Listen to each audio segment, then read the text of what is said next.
I'm a historian, I'm an activist, I'm currently a lecturer at Dartmouth College. I've written about social struggles historically and present day over the years, but I myself do not have experience doing anti-fascist organizing. The purpose with my book, Antifa, the Anti-Fascist Handbook, is to bring the perspectives of 61 current and former anti-fascists that I interviewed from 17 different countries, situated in a historical context so that people who are observing the movement can understand more what it's about and organizers can situate their own struggles in a broader geographic and historical context. Recently, we've had leftist luminaries like Noam Chomsky and Chris Hedges make critical statements about Antifa, such as it's a gift to the alt-right. What do you think of this kind of criticism? Why do you think it's a rising? Well, I think that those who make that criticism are likely unfamiliar with the actually rather extensive track record of militant anti-fascist groups succeeding in short-circuiting small and medium far-right, white supremacist neo-Nazi groups in North America, Europe, and beyond over the past decades.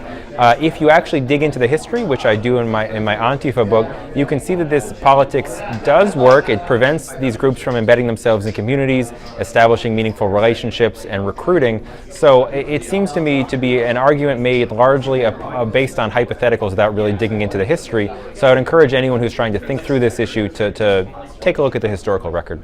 What's been the traditional type of roles that other movements, such as the labor movement, have played in historically against fascism? Right, so I mean, originally, resistance to Mussolini in Italy or Hitler in Germany was not a specialty activity. It was the resistance of the left, of political parties, unions, and all sorts of formations and community groups in between. So in that sense, we can see that anti-fascism can be seen as a specific politics or a specific history or tradition, but in another sense is a broader resistance to the far right, to white supremacy and xenophobia.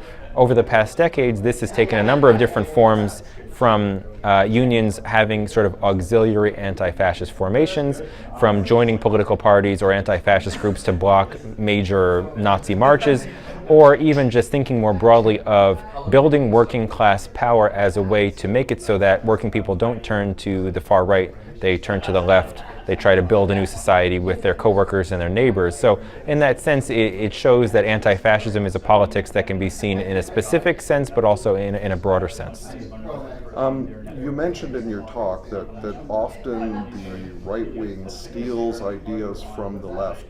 What currently do you see in the fascist and alt-right toolbook that resembles that strategy? Right, well, I mean, in the United States, even the fact that, for example, at one of his talks, Richard Spencer argued, or actually made the comment that something like the alt-right is an idea whose time has come, and that was a phrase used by Occupy Wall Street a lot. But more generally, there are efforts to rebrand white supremacist politics as white nationalist politics, and that comes out of efforts to take from kind of politics of national liberation or black power and argue that white people just deserve the same kind of quote-unquote autonomy that other kinds of oppressed and marginalized nations and groups have pushed for. There have even been far-right groups that have organized their own black blocs in Europe that have tried to take from Maoist and Trotskyist and anarchist politics. National anarchism is one of those absurd oxymoronic outcomes. So it's a long tradition. It goes back to the earliest notions of fascists and Nazis really essentially trying to copy the mass politics that was originally kind of, created by the left to try and describe themselves as workers' movements when they couldn't have been farther from the truth. So that's an important part of the conversation. Thank you very much. Thank you.